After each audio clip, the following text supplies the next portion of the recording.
नमस्कार। आज एक बार फिर से आपका स्वागत है मैथमेटिक्स क्लासेस में। और आज की क्लास है कक्षा 10 विषय गणित के अंतर्गत अध्याय 3 दो चर में रैखिक समीकरण। और उसमें आज कुछ सवाल देखेंगे, कुछ उसकी दो चर में रैखिक समीकरण युग्म हल करने की चार जो विधियां हैं, ग्राफ विधि, विलोपन, प्रतिस्थापन और वज्र गुणन विधि, तो उन्हीं में से कुछ आज देखेंगे और कुछ सवाल देखेंगे यहाँ पर। आज पहला सवाल है, निम्न समीकरण युग्म को पहचानिए कि समीकरण युग्म का हल एक अद्वितीय हल है। यदि है तो समीकरण युग्म को वज्र गुणन विधि से हल कीजिए। तो सबसे पहले ये देखना है कि ये रेखाएं कैसी हैं। तो यहाँ पहले इसकी तुलना कर लेते हैं उसके व्यापक समीकरण से। तो यहाँ लिखेंगे समीकरण युग्मों की तुलना ax plus B Y plus C बराबर 0 से करने पर, क्योंकि यहाँ पे दो समीकरण हैं तो इसलिए a1 b1 और c1 और a2 b2 c2। तो a1 बराबर है यहाँ पर 1, b1 बराबर है -3, c1 बराबर है -7। इसी प्रकार a2 बराबर 3 दूसरे समीकरण में, b2 बराबर -3 और c2 बराबर -15। तो a1 अपॉन a2 यहाँ से हो जाएगा a1 upon a2 equal to 1/3, और इसी प्रकार से b1 upon b2 equal to हो जाएगा -3 अपॉन -3, ये दोनों कट के आ जाएगा 1, और c1 अपॉन c2 बराबर हो जाएगा -7 अपॉन -15। तो ये हो जाएगा माइनस कट जाएगा तो बचेगा 7 अपॉन 15। तो यहाँ से देख रहे हैं आप कि a1 upon a2 b1 upon b2 के बराबर नहीं है। देख रहे हैं यहाँ पे ये 1/3 आ रहा है और ये b1 अपॉन b2 बना रहा है, तो ये आपस में बराबर नहीं है। तो ये क्या होगा, ये दोनों रेखाएं एक दूसरे को प्रतिच्छेद करेंगी और इन के जो हल होगा वो संगत होगा और इन समीकरण युग्मों का एक अद्वितीय हल होगा। यहाँ लिखेंगे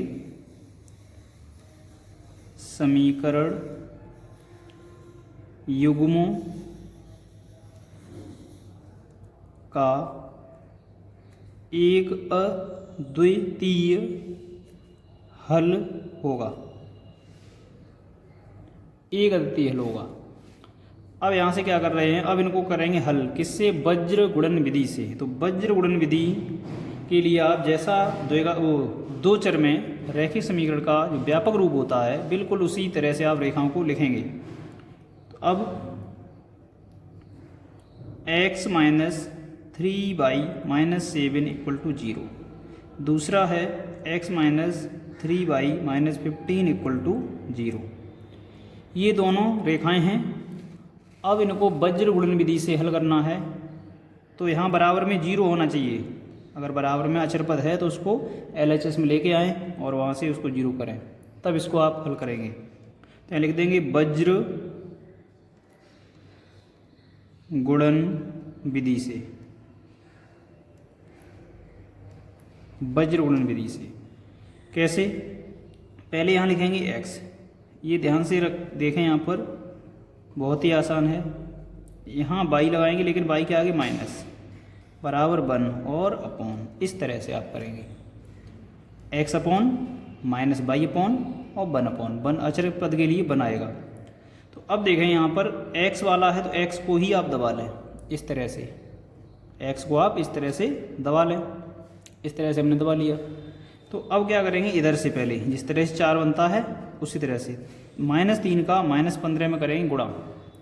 तो यहाँ -3 गुणा -15, फिर एक लगाएंगे पीछे माइनस, फिर -3 का वैसे पहले ऐसे तो फिर इस तरह से।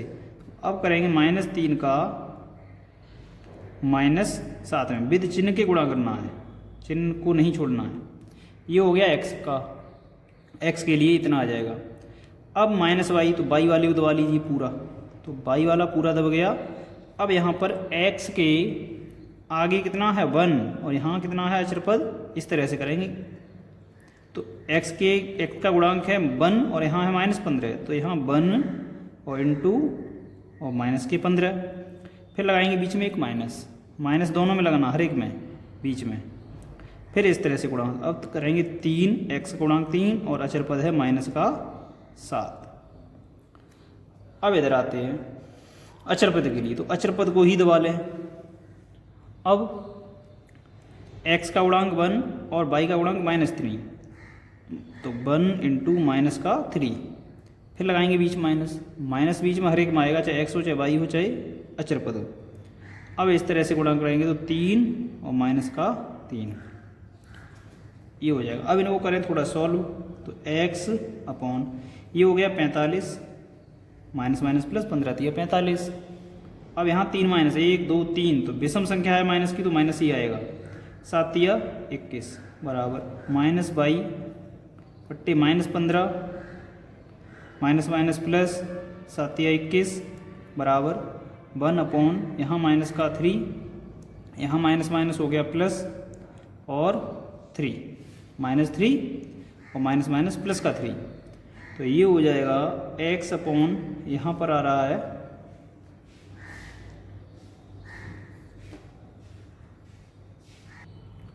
देखते हैं यहाँ पर माइनस प्लस और 3 त्रिका 9। अब x बट्टे यहाँ घटाएंगे तो 5 में से गया 4 और 4 में से 2 गया, यहाँ बचेगा 2। 45 में से 21 गए 24 बचेंगे बराबर -22 बट्टे 21 में से 15 घटाएंगे तो बचेगा 6 बराबर 1 बट्टे यहाँ घटाएंगे तो ये बचेगा 6। अब यहाँ पर कर लेते हैं इसको फर्स्ट, इसको सेकंड और इसको थर्ड। अब फर्स्ट व थर्ड से x अपॉन 24 और ये हो जाएगा 1.6, क्रॉस मल्टीप्लाई करेंगे या यहाँ पर x के ये भाग में है 24 उधर भेजेंगे तो ये चला जाएगा गुणा में, तो x बराबर 24 बट्टे 6 से काटेंगे इसको x को, वो 6 से 24 को काटेंगे तो x बराबर आ जाएगा यहाँ से 4, 6 चौक 24, x बराबर 4 आ गया। अब लेंगे सेकंड व थर्ड को, तो -y बट्टे 6 बराबर 1/6, तो -y बराबर 6/6, तो 6 एकन 6 ये 1 आ जाएगा और y बराबर आएगा -1, माइनस को उधर भेजेंगे तो ये हो गया, यहाँ लिख देंगे अतः x बराबर 4 y बराबर -1। तो इस तरह से आप इसको हल कर पाएंगे, बहुत ही आसान है, एक बार आप अच्छी तरह समझ लेंगे तो पूरी तरह से समझ में। चलिए अब देखते हैं आगे और एक अन्य सवाल की ओर। 2 अंकों की एक संख्या के अंकों का योग 9 है। इस संख्या का 9 गुना संख्या के अंकों को पलटने से बनी संख्या का 2 गुना है, तो वह संख्या ज्ञात कीजिए। तो ऐसे सवालों में जहाँ 2 अंकों की संख्या के लिए कोई सवाल हो तो उसके लिए आप पहले दाहिकांक माने x और इकाईकांक माने y। देखें, माना 2 अंकों की एक संख्या में दहाई का अंक बराबर x तथा इकाई का अंक बराबर y, तो संख्या क्या हो जाएगी? संख्या होगी, क्योंकि दहाई 10 की होती है यानी 10 गुनी होती है। जैसे हम लिखे हैं, मान लो 73 लिखा है, तो इसको अगर एक्सपेंडेड फॉर्म यानी विस्तार रूप में लिखेंगे तो यहाँ करेंगे 10 गुणा 7 और धन 3, मतलब दहाई के अंक में 10 का गुणा करेंगे और इकाई अंक को जोड़ेंगे तो संख्या में मिल जाएगी। ठीक उसी प्रकार से दहाई का अंक x है, तो इसमें 10 का गुणा करेंगे 10x और उसमें इकाई का अंक जोड़ देंगे तो ये बन गई संख्या। अब यहाँ कह रहा है अंक पलटने पर, तो अब इसके अंक पलटने पर कितनी संख्या हो जाएगी? अंक पलटने पर बनी संख्या, कितनी हो जाएगी, तो दहाई का अंक x के स्थान पर और x का स्थान y के स्थान पर, तो 10y प्लस x, ये हो जाएगी संख्या। अब देखते हैं आगे। अब प्रश्न में क्या कह रहा है, प्रश्नानुसार ये कह रहा संख्या के अंकों का योग 9 है। संख्या के अंक कौन कौन से हैं, x और y, उनका योग कितना है 9, अर्थात x प्लस y बराबर 9। इसको नंबर डाल देते हैं 1। आगे कह रहा है इस संख्या का 9 गुना, किसका, जो संख्या आपने मानी है, कितनी, 10x प्लस y तथा 10x प्लस y, संख्या का 9 गुना, तो इसमें संख्या में कर देंगे 9 का गुणा, 9 का गुणा हो गया। संख्या के अंकों को पलटने पर बनी संख्या, तो संख्या के अंकों को पलटने पर बनी संख्या कितनी है, 10y प्लस x का, किसका, संख्या के अंकों को पलटने पर बनी संख्या का 2 गुना है, ये है। संख्या का 9 गुना बराबर है संख्या के अंकों को पलटने पर बनी संख्या का 2 गुना, इस तरह से। तो इसका अंदर गुणा कर दें तो 90x प्लस 9y बराबर 2 का इसमें गुणा करें तो 20y और प्लस का 2x, इस तरह से हो जाएगा। अब x को एक साइड में, y को एक साइड में, या दोनों को इधर ले आओ, तो 90x minus 2x plus 9y minus 20y बराबर 0। 90 में से 2 घटाएंगे तो बचेंगे 88x माइनस 20 में से 9 जाएंगे तो बचेंगे 11y बराबर 0। यहाँ से 11y बराबर 88x, पक्षांतर करेंगे, मान लो 88x जाएंगे माइनस के होंगे तो माइनस से माइनस कट जाएगा, तो y बराबर 11 अट्ठे 88, तो 8x हो जाएगा, y बराबर 8x। इसको नंबर डाल देते हैं 2। समीकरण 1 है x प्लस y बराबर 9 और समीकरण 2 है y बराबर 8x, तो y का मान समीकरण 1 में क्या करें, प्रतिस्थापित कर दें। समीकरण 1 में समीकरण 2 से y का मान प्रतिस्थापित करने पर, तो यहाँ पर लग जाएगी प्रतिस्थापन विधि करने पर। तो यहाँ x प्लस वाई बराबर 9 है, ये है इक्वेशन नंबर 1। तो इसमें क्या करेंगे, y के स्थान पर कितना रख देंगे, 8x, तो x तो आगे पहले से ही है, प्लस y के स्थान पर 8x बराबर 9, तो x प्लस y का मान 8x बराबर 9, ये हो गया 9x बराबर 9, 9x बराबर 9, तो x बराबर 9 एकन 9, तो x बराबर आ गया 1। यही मान उठाएं और समीकरण 2 में लगा दें। समीकरण 2 में x का मान रखने पर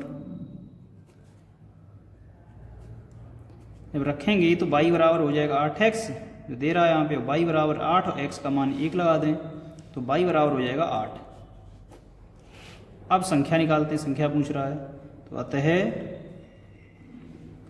संख्या बराबर 10x प्लस y थी, तो x का मान 1 लगाएं प्लस y का मान 8, तो 10 एकन 10 और 8 18 हो जाएगा। ये हो गई संख्या। अब देख लेते हैं एक बार इसकी जांच करके।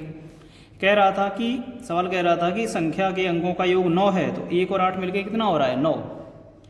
आगे कह रहा था इस संख्या का 9 गुना, तो 18 का 9 गुना हो जाएगा 18 निम्मा 162। संख्या का 9 गुना, संख्या के अंकों को पलटने पर बनी संख्या कितनी होगी, 81 का 2 गुना, तो इसका 2 गुना करें कितना आएगा, 162। ये भी 162 आ रहा है और ये भी 162 आ रहा है, तो आपस में कैसे हैं, बराबर है। तो इस तरह से आप